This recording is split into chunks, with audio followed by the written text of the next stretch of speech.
Good morning. कैसे हो आप सभी। और इजी एजुकेशन के इस डिजिटल प्लेटफॉर्म पे आपका हार्दिक स्वागत है और जीके बाय कोकल सर के यूट्यूब चैनल पे आपका हार्दिक स्वागत है। तो आज से अपन क्या है मैथमेटिक्स स्टार्ट करने वाले हैं और मैथमेटिक्स एसएससी जीडी के लिए वैसे तो सभी एग्ज़ाम के लिए इम्पोर्टेंट है ये, लेकिन मैं इसको ध्यान में रखते हुए ज़्यादातर इसके पैटर्न के कैसे क्वेश्चन आते हैं उसको ध्यान में रख के पूरा मैं कोर्स डिज़ाइन करने वाला हूँ, ठीक है ना। तो अपन बहुत ही बेसिक से पढ़ेंगे और आज मैं कोई टॉपिक स्टार्ट नहीं करूँगा। आज अपन वो सारी चीज़ें पढ़ेंगे जो हर क्वेश्चन में काम आने वाली है और ये वीडियो आपको कहीं पर भी नहीं मिलेगा, क्योंकि ऐसा कोई पढ़ाता नहीं है कि यार प्लस कैसे होता है, माइनस कैसे होता है, क्या क्या क्या छोटी छोटी जो चीज़ें हैं वो सब जानते हैं कि आप पढ़ के आते हो। अगर नहीं भी पढ़ा है आपने तो भी मैं वो सब चीज़ें लेके चलूँगा। बिल्कुल जीरो से अपन स्टार्ट करने वाले हैं, ठीक है ना। तो जिनको वर्दी की चाहत है या फिर कंपटीशन एग्ज़ाम में किसी की भी आप तैयारी कर रहे हो तो आपके लिए ये वीडियो बहुत हेल्पफुल है।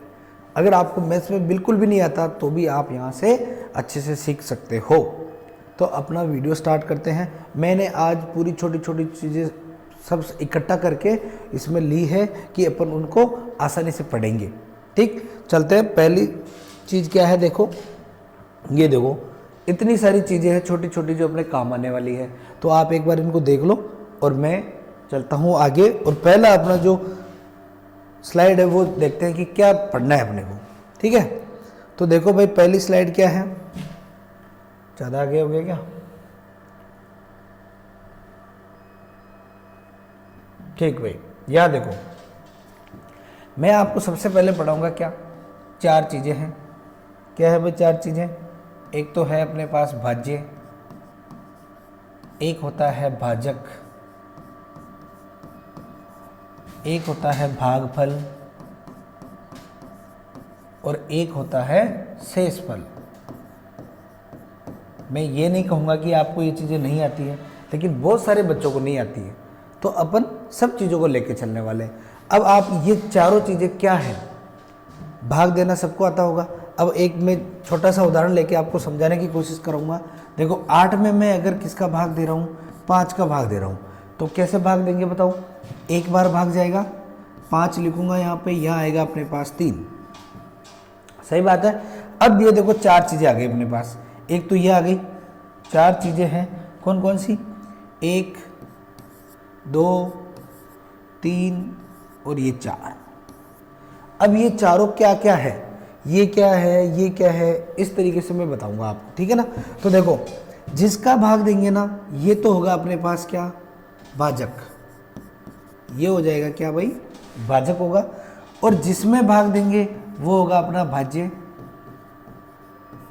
और जितनी बार पूरी बार भाग गया है वो होगा भागफल, ठीक है। और जो बच जाएगा वो होगा अपने पास शेषफल। वैसे नॉर्मली सबको आती है ये चीज़ें, लेकिन ये बहुत काम की चीज़ें, अभी देखना बहुत आगे अच्छी चीज़ें आप इससे सीखोगे, ठीक है ना। तो अपन इसको लिख लेते हैं एक बार के लिए कि भाज्य क्या होगा, कि भाज्य जिसमें भाग दिया जाएगा, जिसमें भाग दिया जाएगा वो क्या होगा अपना भाज्य हो जाएगा भाई। कि किसमें अपन भाग दे रहे हैं वो हो जाएगा अपना क्या, भाज्य। और जिसका भाग दे रहे हैं, जिसका भाग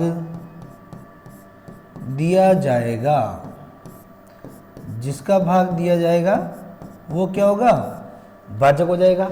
और भाग कितनी बार पूरी बार गया है ये होगा भागफल, कि भाग कितनी बार पूरी बार गया है, पूरी बार गया है।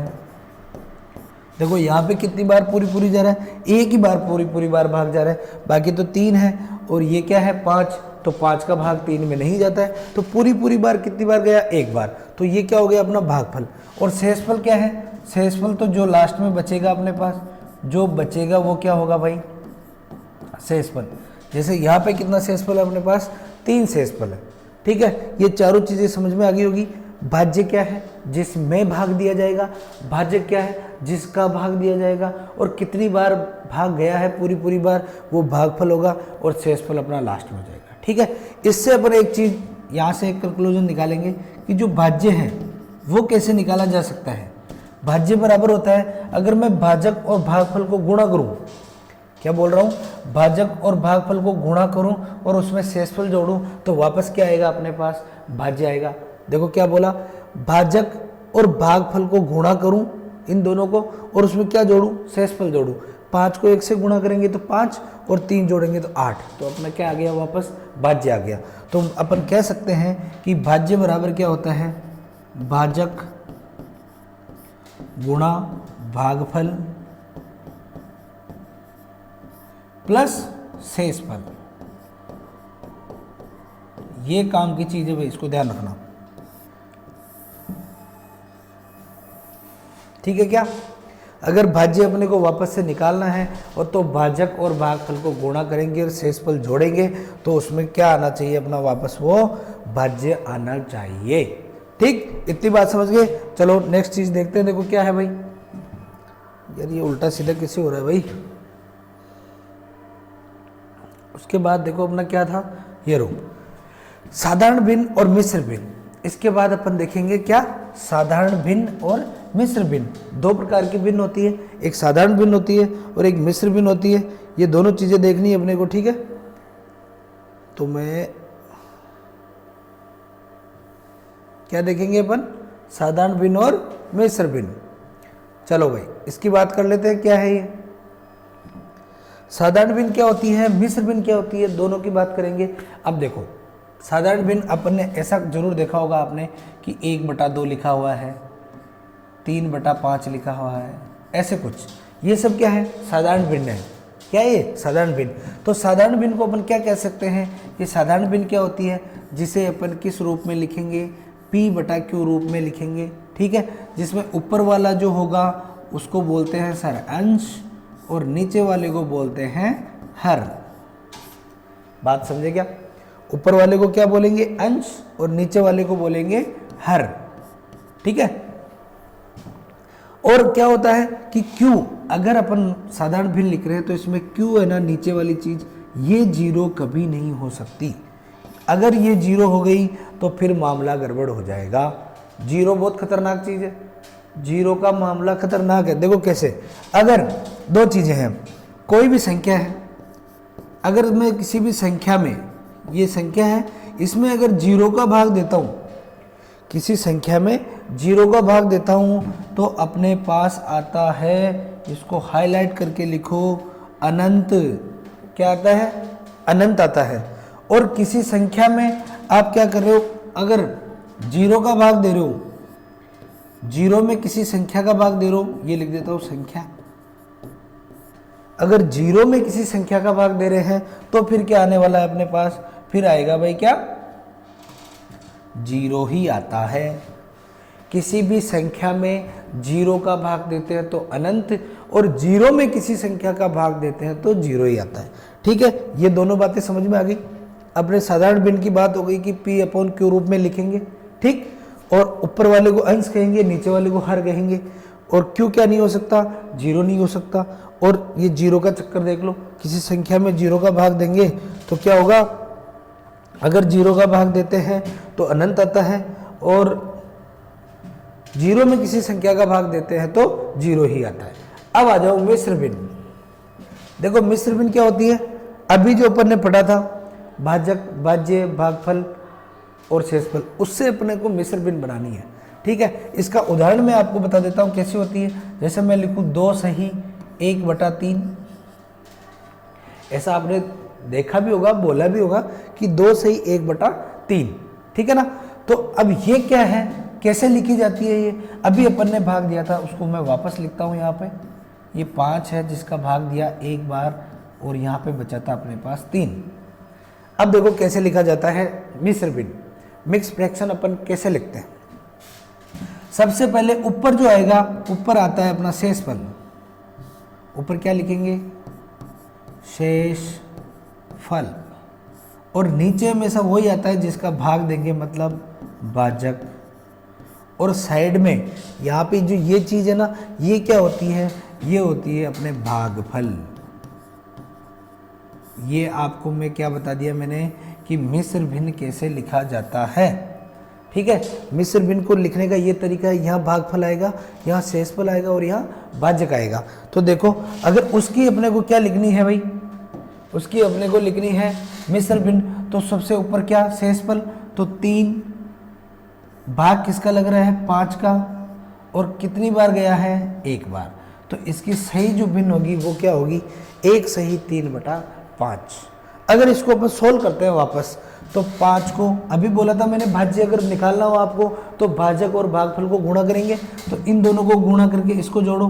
5 को 1 से गुणा किया 5, 3 जोड़ा 8, ये लो 8/5। और वही तो है ये कि 8 में किसका भाग दे रहे हैं अपन, 5 का भाग दे रहे हैं। ठीक, दूसरी चीज इसको देखो, ये जो मैंने लिखा 2 सही 1/3, मैं इसको ऐसे भी लिख सकता हूं कि 2 + 1/3। बात समझ रहे हो क्या, दोनों बातें सेम है भाई। और इसको अगर सरल भिन्न में बना के देखें अपन, तो इसको लिख सकता हूं मैं क्या, 2 को 3 से गुणा करो 6, 6 और 1 7, 7/3। ये तीनों बातें सेम है, इसमें कोई अलग चीज नहीं है। ठीक है, क्या किया मैंने, इसको एक तो सरल भिन्न में लिखा और इसको तोड़ के लिख दिया। और एक चीज हमेशा ध्यान रखना कि जो भिन्न लिखी होगी, मिश्र भिन्न जो लिखी होगी, उसमें शेषफल हमेशा किससे छोटा होगा, भाजक से छोटा होगा। शेषफल हमेशा भाजक से छोटा होना चाहिए, तभी वो भिन्न क्या होगी, सही होगी। तो यहां पे लिख देता हूं मैं, शेषफल भाजक से छोटा होना चाहिए।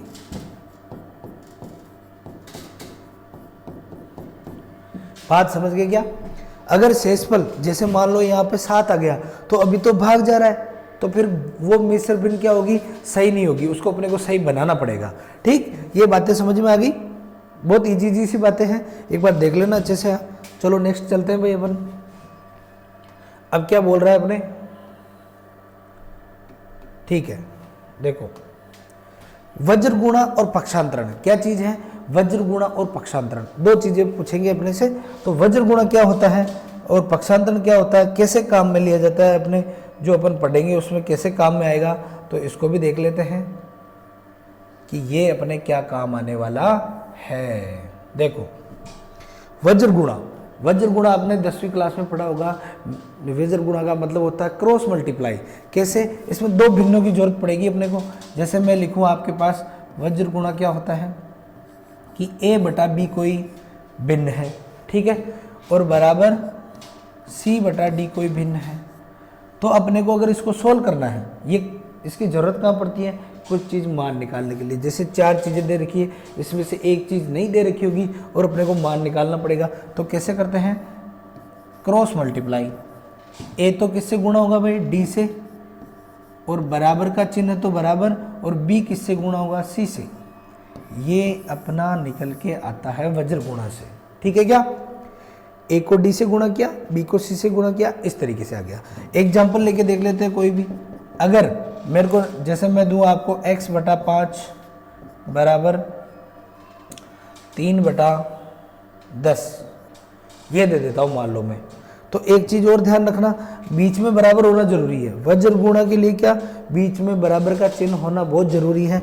तो x, ये दोनों ऊपर ऊपर वाली चीजें है ना, ये कट सकती है आपस में। कटने का मतलब क्या होता है कि दोनों संख्याओं में एक जो कोई भी दूसरी संख्या है उसका पूरा पूरा भाग जाना चाहिए। जैसे मान लो नीचे 10 और 5 है, दोनों है, इन दोनों में 5 का भाग जा रहा है क्या, तो मैं इन दोनों में 5 का भाग देके काट सकता हूँ। जैसे 5 का भाग दूं 1 बार गया, 5 का भाग दूं 2 बार गया, तो यहाँ से आएगा अपने पास x बराबर 3/2। अब एक गुणा होगा इधर, कोई फर्क नहीं पड़ेगा, ठीक है ना। तो 3/2 का मतलब क्या है, 3 का आधा करना है, तो कितना आ जाएगा 1.5। इस तरीके से अपन आंसर निकालेंगे। तो वज्र गुणा अपने ऐसे काम आएगा। अभी तो मैंने डायरेक्ट काट के कर दिया। अगर मैं दूसरी भाषा में बताना चाहूँगा आपको, तो एक बार देखो इसको कैसे लिखेंगे। 10 को x से गुणा किया 10x बराबर 5 को 3 से गुणा करूंगा 15। तो x बराबर आएगा अपने पास 15/10। अब काट लो फिर से, 5 से काटो 2 बार, 5 से काटा 3 बार, फिर से वही 3/2 आ गया और इसका मान होगा अपने पास 1.5। ये हो गया अपने पास क्या, वज्र गुणा। अब ऐसे ही पक्षांतरण है, पक्षांतरण आप सबने देखा होगा कि बराबर बीच में क्या होना जरूरी है, बराबर। जैसे मैं कोई भी लिख लेता हूँ एक x + 5 = 10, यही मान लो, छोटा सा उदाहरण ले लेते हैं। अब इसमें पक्षांतरण सीखना अपने को। पक्षांतरण का मतलब कुछ नहीं है, एक संख्या को बराबर की एक साइड से दूसरी साइड भेजना है। इसको इधर की साइड भी ला सकते हैं और इसको इधर की साइड भी भेज सकते हैं, कोई सी भी चीज़ को। बस फर्क क्या पड़ेगा कि बराबर के दूसरी तरफ भेजने पर अगर वो चीज़ पहले प्लस की है तो माइनस की हो जाएगी, कोई भी संख्या या कोई भी किसी को भेजे, x को भेजेंगे तो भी माइनस का होगा, ठीक है। अगर मैं इस 5 को x का मान निकालने के लिए 5 को इधर भेजता हूँ तो ये बराबर, ये 10 तो पहले यही था, इसको इधर भेजा तो ये प्लस का है तो किसका हो जाएगा, माइनस का हो जाएगा। तो x बराबर अपने पास आएगा 5। बात समझ गए, ये पक्षांतरण है, कुछ भी नहीं है। क्या है कि बराबर के एक तरफ से दूसरी तरफ भेजने पर चिन्ह क्या हो जाता है, चेंज हो जाता है, ठीक। चलो आप लिख लेना इस चीज को, क्या कि बराबर के एक तरफ से दूसरी तरफ किसी संख्या या किसी भी वेरिएबल को भेजने पर उसका चिन्ह क्या हो जाएगा, चेंज हो जाएगा। अगर प्लस है तो माइनस हो जाएगा और माइनस है तो प्लस हो जाएगा। चलो नेक्स्ट चीज देखो, क्या चिन्हों का गुणा व भाग। अब आ गई बात किसकी, चिन्हों का गुणा और भाग की। चिन्ह क्या, जैसे प्लस, माइनस, गुणा, ये इस तरीके के चिन्ह, उसका अपन क्या करेंगे, 2 प्रकार के चिन्ह होते हैं आपको पता है, प्लस और माइनस, इसका गुणा करना है अपने को, ठीक है ना। तो देखो गुणा कैसे करेंगे, चिन्ह। अब मैं आपको ऐसे बताता हूँ, लिख देता हूँ पहले। एक क्या हो सकता है कंडीशन कि प्लस की संख्या से गुणा हो। दूसरी कंडीशन माइनस की संख्या से गुणा हो। तीसरी माइनस की संख्या प्लस से गुणा हो। चौथी क्या होगी, प्लस की संख्या माइनस से गुणा हो। यही बात हो सकती है चार ही, या तो दोनों संख्या किसकी हो, माइनस की हो तो आपस में गुणा हो रही हो, ठीक है। जैसे मैं बोलूँ -2 × -2, ठीक। और क्या हो सकती है, दोनों संख्या प्लस की हो, अगर किसी संख्या के आगे क्या नहीं लगा हुआ है, क्या नहीं लगा हुआ है, कोई चिन्ह नहीं लगा हुआ है, इसका मतलब वो प्लस की संख्या ऑटोमेटिकली, ठीक। अब देखो ये क्या होगा,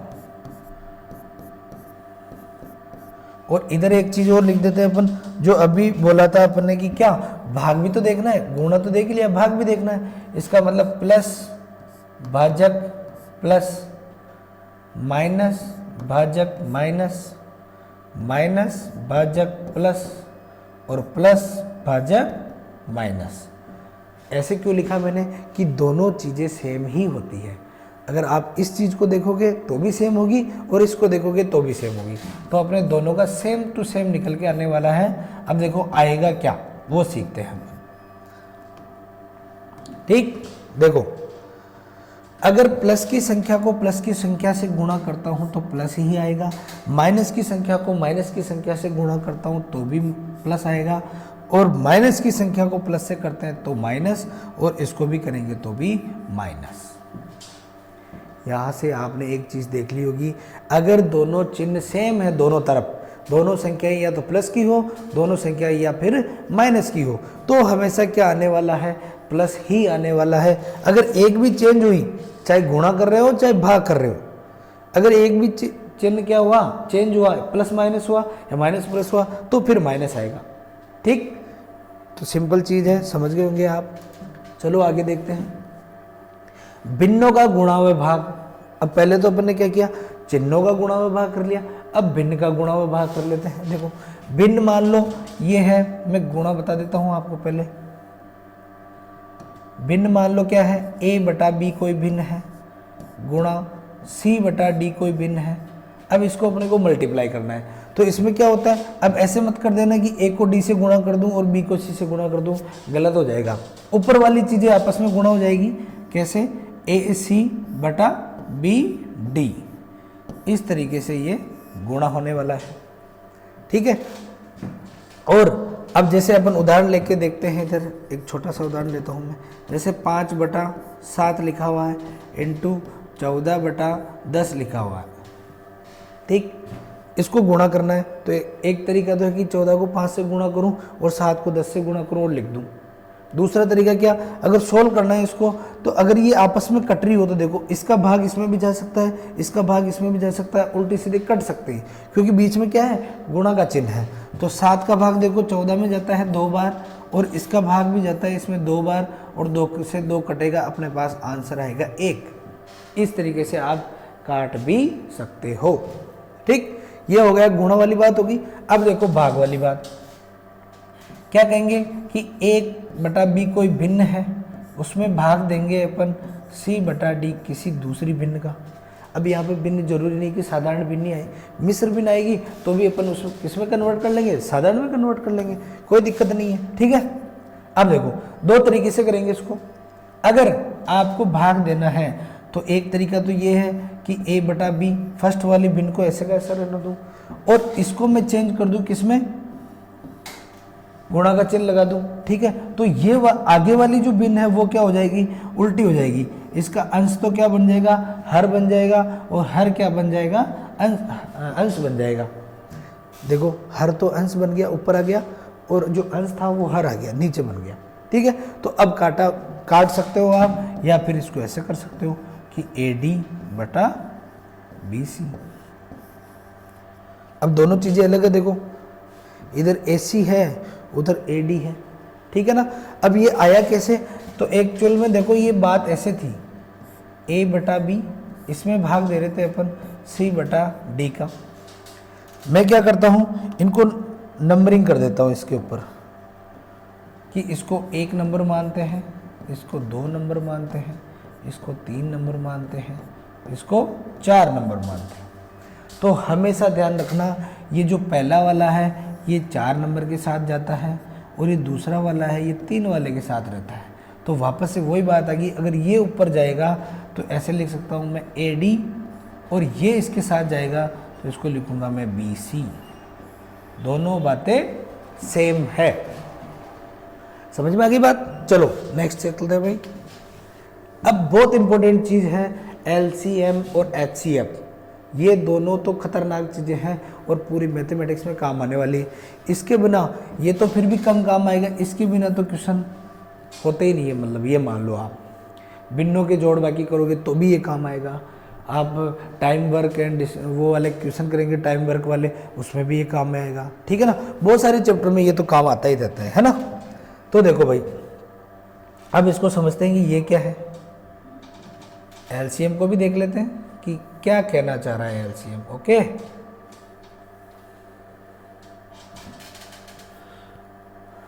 LCM आजा भाई, क्या बोलेगा तू, आ जाओ भाई। समझ में तो आ रहा है ना, कमेंट करते रहना। अगर समझ में नहीं आए, कहीं पे कोई दिक्कत आए तो आप वापस से मेरे को पूछ सकते हो, कमेंट कर सकते हो कि सर ये चीज़ दोबारा बताओ, ये समझ में नहीं आई है। ठीक है ना। अब देखो LCM का मतलब होता है भाई, इसको अपन शॉर्ट फॉर्म में हिंदी में तो लेस है कह सकते हैं, और ये होता क्या है LCM। अब LCM तो कहते हैं, लेकिन मतलब क्या है इसका। L का मतलब लीस्ट कॉमन मल्टीप्लायर, जो सबसे छोटा मल्टीपल होगा उसका, वो अपने को निकालना है। ठीक है ना। अब देखो कैसे LCM की बातें करते हैं अपन, इसकी बात कर लेते हैं। अब पहले तो मैं इसकी परिभाषा आपको बता देता हूँ। इसकी डेफिनेशन क्या है, ऐसी छोटी से छोटी संख्या, छोटी से छोटी संख्या जिसमें दी हुई संख्याओं का पूरा पूरा भाग, यहाँ पे क्या लिखेंगे, पूरा पूरा भाग जाता हो। अभी समझेंगे क्या लिखा है मैंने। क्या बोला, ऐसी छोटी से छोटी संख्या, ऐसी छोटी से छोटी संख्या ढूंढनी है जिसमें, ये इंपॉर्टेंट है, इसको ध्यान रखना, जिसमें दी हुई संख्याओं का पूरा पूरा भाग जाना चाहिए। जैसे मान लो मैं आपको अब उदाहरण से समझाता हूँ कि 2 चीज़ें हैं, जैसे मान लो इधर है 5 और इधर लिख देता हूँ मैं 8। क्या लिखा? 5 और 8। ठीक है। अब पूछा अपने को कि इनका एलसीएम की जरूरत पड़ रही है अपने को कि 5 और 8 का एलसीएम क्या होगा। तो ऐसी संख्या ढूंढनी है अपने को छोटी से छोटी जिसमें इन दोनों संख्याओं का पूरा पूरा भाग जाना चाहिए। ऐसी संख्या अपने को ढूंढनी है। तो आप बताओ क्या हो सकती है छोटी से छोटी संख्या? तो ऐसी कंडीशन में आप बड़ी वाली संख्या उठा सकते हो। बड़ी वाली संख्या उठाओ 8। अगर मैं 8 लघुत्तम लूँ इसका तो 8 में 8 का भाग जाएगा लेकिन 5 का नहीं जाएगा क्या? तो अब 8 को 2 से गुणा करो, कितना आएगा? 16। 16 में भी नहीं जाएगा 5 का। तो एक काम करो, इन दोनों को गुणा कर दो तो कितना आएगा भाई? 40। क्योंकि ये अभाज्य संख्या है। अभी आगे सीखेंगे अभाज्य संख्या क्या होती है। तो 5 को 8 से गुणा किया तो आ गया अपने पास 40।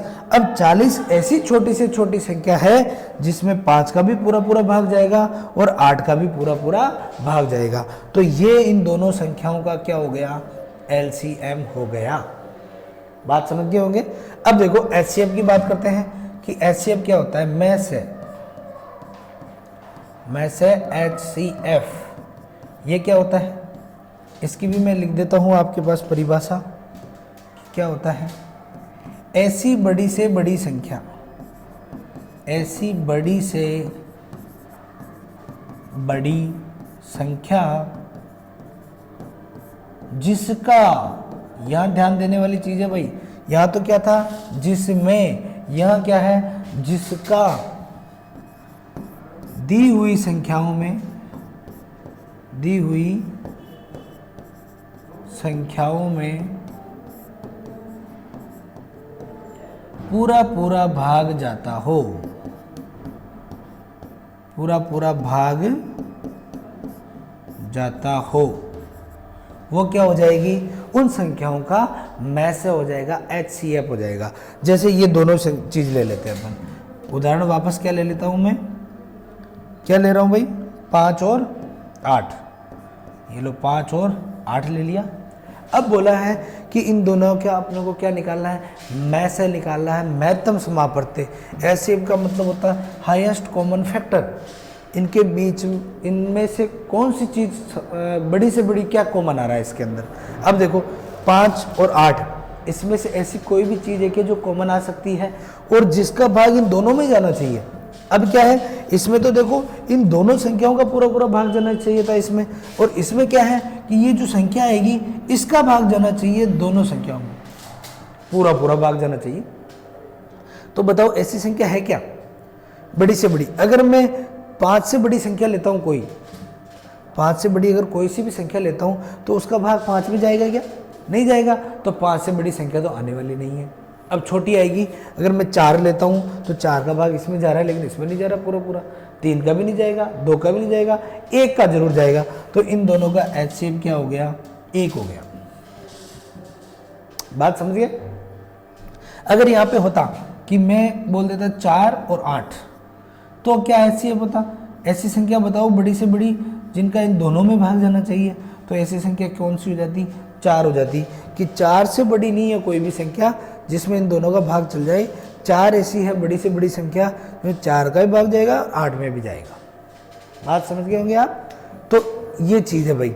अब आगे वापस आएंगे इस स्लाइड पे। अभी अपन एक चीज़ और पढ़नी है, उधर आगे पढ़ेंगे, उसके बाद वापस इसमें एक और छोटी सी चीज़ मैं आपको बताऊंगा। चलो आगे क्या है, देखो वर्ग और वर्गमूल। क्या बोला है? वर्ग और वर्गमूल। वर्गमूल का मतलब क्या होता है और वर्ग क्या होता है? स्क्वायर। वर्ग का मतलब स्क्वायर। वर्ग का मतलब क्या होता है भाई? स्क्वायर होता है, सब जानते हैं अपन। बहुत आराम आराम से पढ़ रहे हैं, कोई चिंता वाली बात नहीं है। आराम से आप मैथमेटिक्स में धुरंधर बनोगे, ये मेरा वादा है आपसे। ठीक, देखो वर्ग, वर्ग का मतलब होता है स्क्वायर। स्क्वायर का मतलब इतना तो जानते हैं अपन कि कोई भी संख्या है उसका अगर स्क्वायर करना है तो उसको 2 बार गुणा करना पड़ेगा। उसकी घात कितनी करनी पड़ेगी? 2 करनी पड़ेगी, डबल करनी पड़ेगी। देखो इसका मतलब क्या हो गया कि वर्ग का मतलब हो गया अपने पास घात क्या करनी है? घात दुगनी करनी है, दुगनी करनी है। अब कैसे, सुनो, अगर मैं बोलूँ आपको कि एक का मेरे को निकालना स्क्वायर, तो मैं क्या करूँगा, 1 इंटू 1 क्या आएगा, 1 ही आएगा। 2 का स्क्वायर निकालना मेरे को, तो क्या करूँगा, 2 गुणा 2 और वो क्या आ जाएगा, 4 आ जाएगा। इस तरीके से स्क्वायर निकाला जाता है। अब 3 का पूछूं मैं तो सर 3 का तो हम बता देंगे, 3 को 3 से गुणा करना है। कहने का मतलब उस संख्या को उसी से गुणा करना है 2 बार, है ना। तो 1 बार और 2 बार किया तो 4 आ गया, ठीक है। अब 3 का निकालें ऐसे ही, 3 का स्क्वायर, तो 3 गुणा 3 कितना आएगा, 9 आ जाएगा। अब मैं डायरेक्ट लिख रहा हूँ 4 का 16।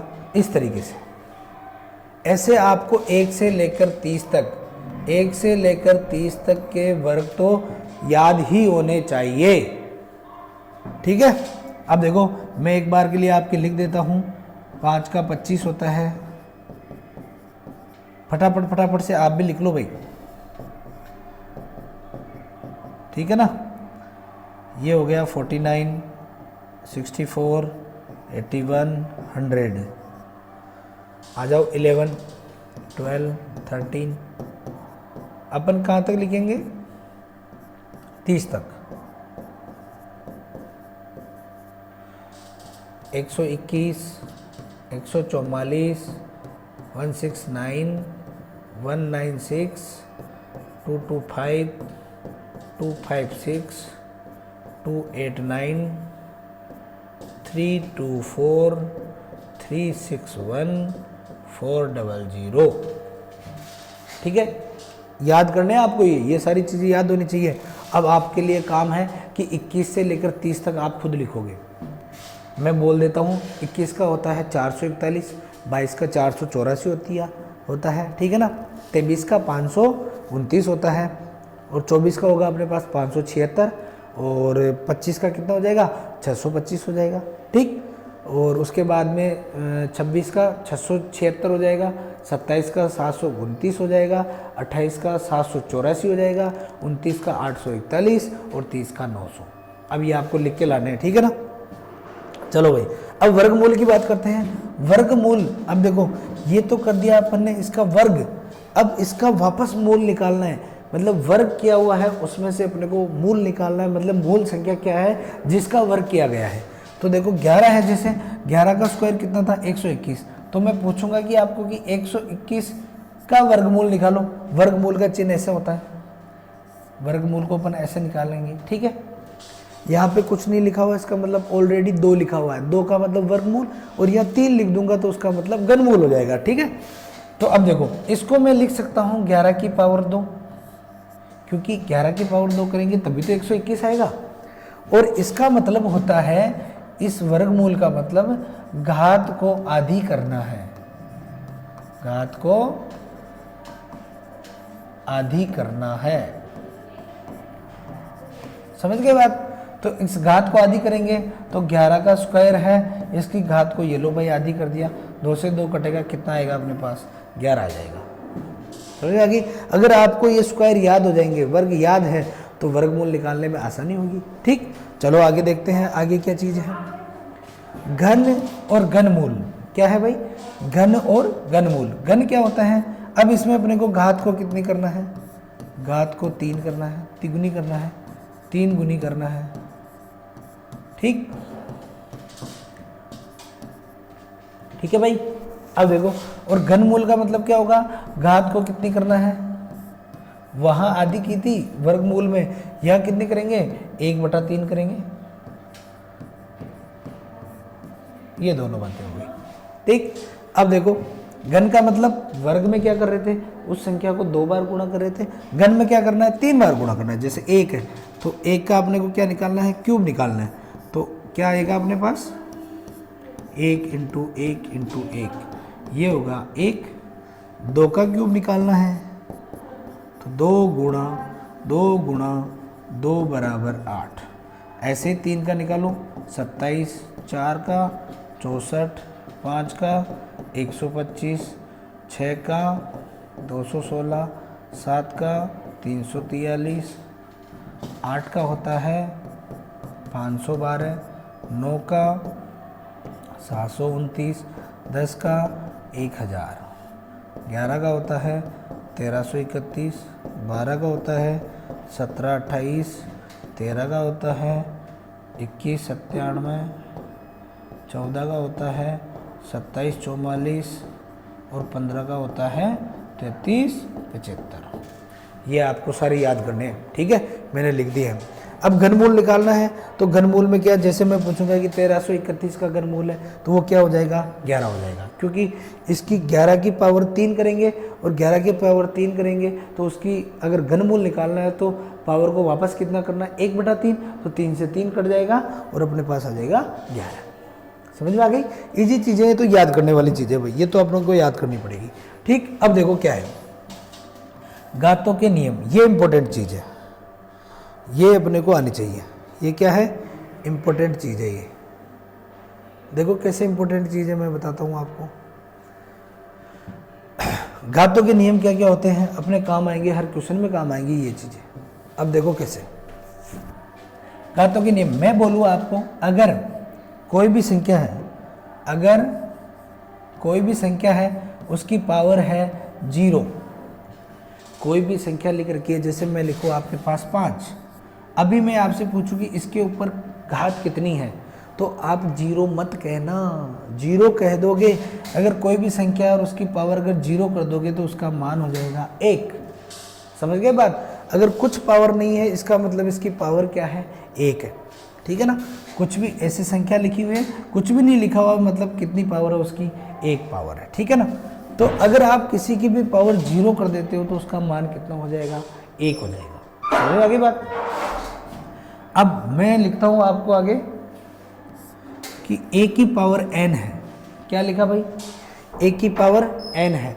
अगर इसको अपन ऊपर लेके जाते हैं, अगर इसको ऊपर लेके जाते हैं तो ये हो जाएगा a की पावर -n। समझ में आ गई बात?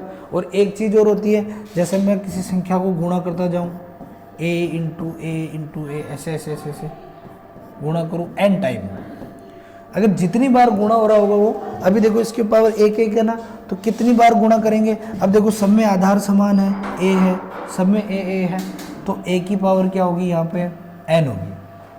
ठीक है क्या, a की पावर क्या हो जाएगी भाई, n हो जाएगी। तो इसका मतलब क्या हुआ, अगर यहाँ अपन एक चीज लिख सकते हैं, अगर आधार समान है तो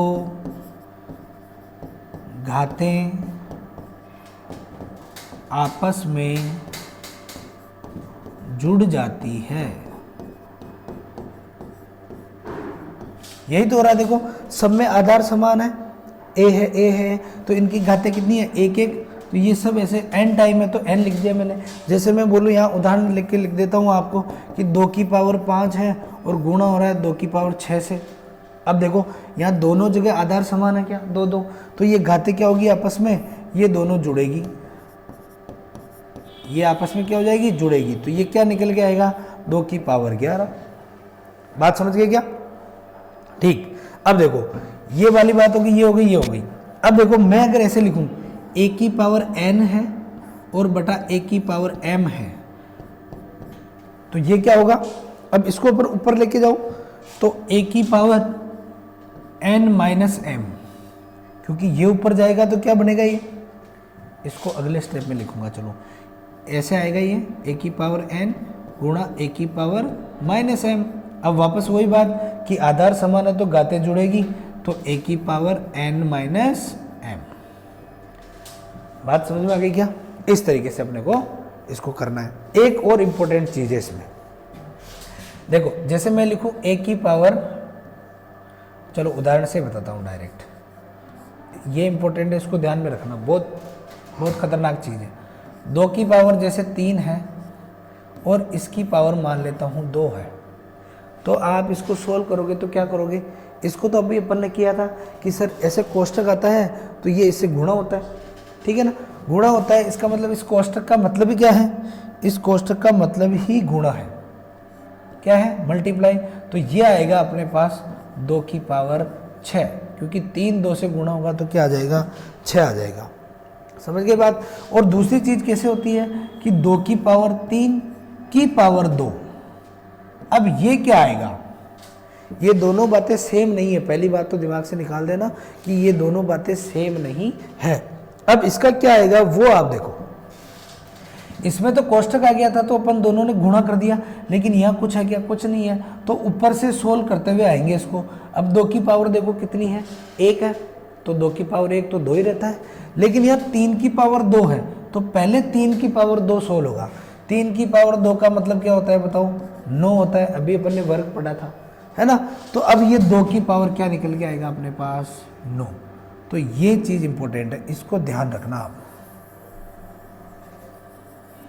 कभी कभार क्वेश्चन आ जाता है, ऑप्शन ऐसे डाल देगा कि बोलेगा इसमें से कौन सा छोटा है या कौन सा बड़ा है, कि किसका मान कैसे निकालोगे, तो इस तरीके से आपको निकालना है। ठीक, चलो भाई नेक्स्ट, अब आगे क्या है और क्या रह गया, देखो अब संख्या, सम संख्या क्या होती है, विषम संख्या क्या होती है, अभाज्य संख्या क्या होती है, इसके बारे में पढ़ लेते हैं। सम संख्या, विषम संख्या, अभाज्य संख्या, ये भी तो आनी चाहिए अपने को कि कौन कौन सी संख्या होती है, उसके क्या होता है, उसके बारे में पढ़ना है। ठीक, देखो 3 चीज़ें अपने पास, क्या क्या है, एक तो है सम संख्या, एक है विषम संख्या और एक है अभाज्य संख्या। तो सम संख्या क्या, सीधा सा फंडा है, जिन संख्याओं में 2 का पूरा भाग जाता है वो क्या कहलाएगी, अपनी सम संख्या कहलाएगी। वे संख्याएं होती है सम संख्या जिसमें 2 का पूरा भाग, 2 का भाग चल जाएगा मतलब सम संख्या है। समझ में आ गई। पहचान कैसे करेंगे इसकी, पहचान होगी इसकी, अंतिम अंक 0 होगा, 2 होगा, 4 होगा, 6 होगा या 8 होगा। अब वापस रिपीट हो जाएगा, 10 में वापस 0 आ गया, 11 होगी नहीं, 12 में वापस 2 आ गया, ठीक है ना। तो ये क्या है, सम संख्याएं हैं। अब विषम संख्या क्या है, देखो विषम संख्या सीधा सा है कि सम संख्या जिसमें 2 का भाग जाएगा, विषम संख्या जिसमें 2 का भाग नहीं जाएगा। ये लो, वे संख्याएं जिनमें 2 का पूरा भाग नहीं जाता है, पूरा भाग नहीं जाता है। ये पूरा भाग इंपॉर्टेंट है क्योंकि भाग तो चल जाएगा किसी संख्या में, लेकिन पूरा जाना चाहिए, शेषफल कुछ भी नहीं बचना चाहिए, उसका मतलब होता है विषम संख्या। और अब लास्ट में है अपने पास अभाज्य संख्या, ये इंपॉर्टेंट है।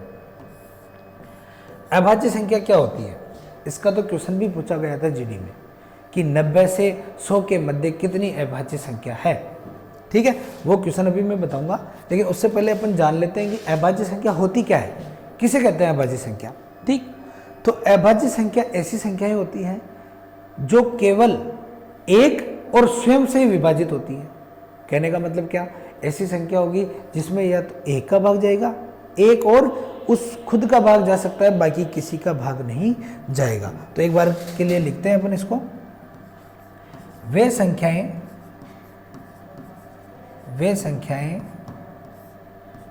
जो केवल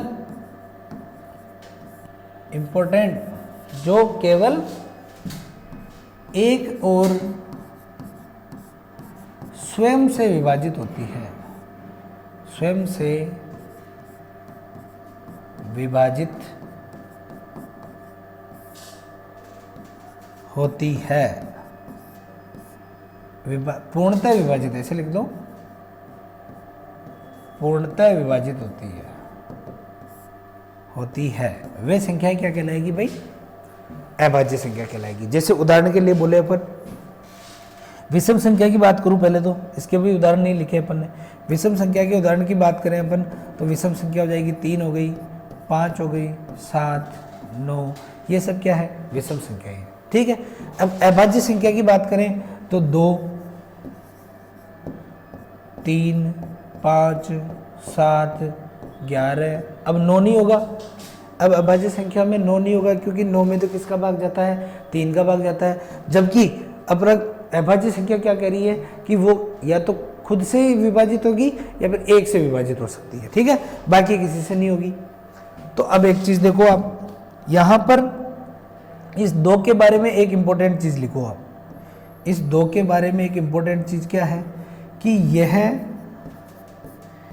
एकमात्र सम संख्या है, एकमात्र सम अभाज्य संख्या है, सम अभाज्य संख्या है। सही बात है क्या? ये 2 क्या है? एकमात्र सम अभाज्य संख्या है, बाकी इसके अलावा कोई सी भी सम संख्या नहीं है जो अभाज्य हो सकती है, ठीक है। तो ये अपना यहाँ पे बेसिक कंप्लीट होता है। और इसके बाद में मैं आपको एक छोटी सी चीज़ और बताना चाहूँगा, जो है अपना क्या, भाजकता के नियम। आपको आते होंगे लेकिन एक बार सुन लीजिए आप, ठीक है। 2 से भाजकता का नियम शॉर्ट में बताऊंगा मैं। 2 से भाजकता का नियम, भाजकता का नियम, ठीक। 3 से भाजकता का नियम और 4 से और लास्ट में 5 से, बस ये 4 ही पढ़ेंगे अपन, ठीक है। अब सुनो क्या होता है। भाजकता का नियम का मतलब है कि 2 का भाग किस किस में जाएगा, 3 का भाग किस किस में जाएगा, 4 का भाग किस किस में जाएगा और 5 का भाग किस किस में जाएगा। अपन देखते ही पता लगा सकते हैं उन चीज़ों का कि किस किस में उसका भाग जाने वाला है, उसको अपन भाजकता का नियम बोलेंगे। अब देखो 2 से कौन कौन सी संख्याएं विभाजित होगी। 2 से अगर इकाई अंक क्या हो, या तो 0 हो या फिर सम संख्या हो, या तो 0 हो या क्या हो, सम संख्या हो, तो वे संख्या जो होगी वो कितनी भी बड़ी संख्या हो, जैसे उदाहरण के लिए मैं आपको बोलूं कि 5 7 3 6 8 7 8 0, अब इतनी बड़ी संख्या है, आपको बोलेगी क्या ये संख्या 2 से विभाजित है, तो आप लास्ट में देखोगे कि इसका इकाई का अंक क्या है, 0 है, तो बिल्कुल ये संख्या क्या होगी, 2 से विभाजित होगी, बात खत्म। 3 से भाजकता का नियम क्या है। 3 से भाजकता का नियम थोड़ा सा डिफरेंट है। इसमें क्या करना है, जो संख्या है ना उसके अंकों को जोड़ना है, संख्या के अंकों का योग, अंकों का योग 3 से पूर्णतः विभाजित होना चाहिए, 3 से पूर्णतः विभाजित होना चाहिए। अब समझो कैसे, क्या बोला मैंने कि जो भी कोई संख्या दे रखी होगी, मान लो ये संख्या है, अब अपने को पूछा कि ये 3 से विभाजित है या नहीं है, तो कैसे देखेंगे, अपने इनके जितने भी अंक हैं 5 7 3 6 7 8 इन सबको जोड़ेंगे अलग अलग से। जैसे 5 और 7 12, 3 15, 15 और 6 21 और 7 हो गया 28, 28 और ये हो गया 36, इन सबका योग कितना आया 36। क्या 36 3 से विभाजित है? सर बिल्कुल है, 12 बार में कटता है, 3 से कितना 36, 12 36 होता है। इसका मतलब ये पूरी संख्या भी किससे विभाजित होगी, 3 से विभाजित होगी। समझ में आ गई क्या बात, क्या बोला अपन ने, कैसे लिखा इसको। अगर यही संख्या लिखता हूं मैं एग्जाम्पल, तो क्या करेंगे, 5 + 7 + 3 + 6 + 7 + 8 और +0, 0 तो किसी में भी जोड़ो कोई फर्क नहीं पड़ेगा। ये किससे कटनी चाहिए, 3 से, और इसका योग आ रहा है अपने पास 36, और ये 3 से कटेगा 12 बार, इसका मतलब पूरा पूरा भाग जा रहा है, तो इस संख्या में भी 3 से पूरा पूरा भाग जाएगा, बात खत्म। अब देखो 4 से वाला क्या होता है, 4 में अपने को क्या, 2 में देखो अपन ने अंतिम अंक देखा था, लास्ट का इकाई का अंक देखा था, अब 4 में अंतिम 2 अंक देखने, अंतिम 2 अंक, अंतिम 2 अंक, और ये किससे विभाजित होना चाहिए, 4 से पूर्णतः विभाजित होना चाहिए, पूर्णतः विभाजित। मान लो यही संख्या है, एक ही संख्या से अपना सारा काम हो जाएगा। मान लो यही संख्या है, तो इस पूछे अपने को कि ये 4 से विभाजित है या नहीं है, तो करेंगे क्या, लास्ट के 2 अंक देखेंगे, लास्ट के 2 अंक क्या है, 80 है, इसमें 4 से डिवाइड करेंगे, बिल्कुल कट जाएगा, कितने बार, 20 बार। इसका मतलब ये संख्या भी 4 से डिवाइडेड है। बिल्कुल 4 का भाग पूरा पूरा इसमें भी जाएगा। ठीक, अब लास्ट में देखो 5, ये वापस ऐसा ही है कि इकाई अंक जो है 0 होना चाहिए या फिर 5 होना चाहिए, या तो 0 होना चाहिए या फिर 5 होना चाहिए, तो अपना क्या हो जाएगा, वो पूरी संख्या। अब देखो इसमें 0 है, इसका मतलब ये संख्या 5 से भी डिवाइडेड होगी। बात समझ में आ गई सारी चीज़ें। एक चीज़ अपने रह गई थी, मैंने बोला था कि अभाज्य संख्या पढ़ने के बाद वापस एलसीएम और एचसीएफ के पास चलेंगे, तो एक बार चल के आते हैं। देखो क्या बोल रहा था मैं, ये लो, क्या बोला कि अभाज्य संख्या क्या है, ऐसी संख्याएं जो 1 से विभाजित होती है या फिर स्वयं से विभाजित होती है, वो अभाज्य संख्या होती है। तो अभाज्य संख्याओं का एलसीएम अगर आपको निकालना है, अभाज्य संख्याओं का एलसीएम निकालना है, तो उनको आपस में गुणा करना है। अभाज्य संख्या है, अभाज्य संख्याओं का एलसीएम अगर आपको निकालना हो, तो उसको आपस में गुणा कर देना, आपस में गुणा कर देना। ठीक, जैसे बोलो कि 5 और 7, अब दोनों अभाज्य संख्या है क्या, तो इसमें परेशान नहीं होना, इसका अगर एलसीएम निकालना हो तो इन दोनों को आपस में गुणा कर देना। और अभाज्य संख्याओं का एचसीएफ हमेशा 1 होता है, ये फिक्स है। इनका एचसीएफ, अभाज्य संख्याओं का एचसीएफ हमेशा 1 होगा। ये लो भाई, ये अपना काम हो गया, ये सारी चीज़ें आपकी क्लियर है। और इसके बाद तो अब आपको पढ़ना पड़ेगा, ठीक है।